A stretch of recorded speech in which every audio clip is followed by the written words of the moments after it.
Even as hostilities continue on the ground, there are negotiations between the two sides in this conflict, though not face-to-face. Talks between Hamas and Israel are taking place in Qatar through mediators. Qatari officials, the U.S., and at times Egypt have been involved.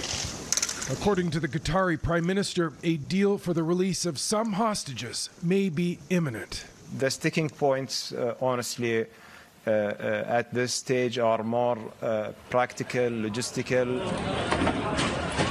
The foundation of the tentative agreement that would at least temporarily stop the fighting seems to be settled.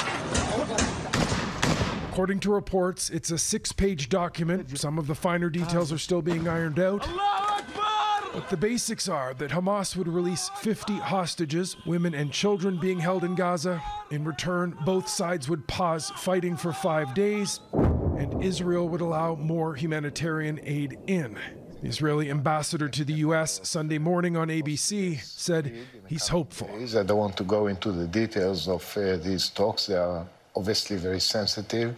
The less we go into the details, the better the chances of such a deal.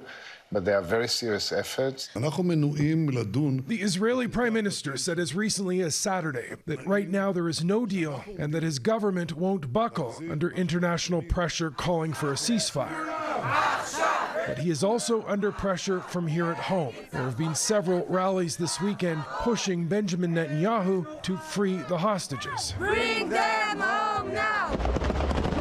Now, it appears the two sides have been close to a deal at a few points over the last month, but each time something got in the way. There are a lot of things to figure out, such as how the hostages would be handed over and the assurances Hamas fighters transporting them would be allowed to leave safely.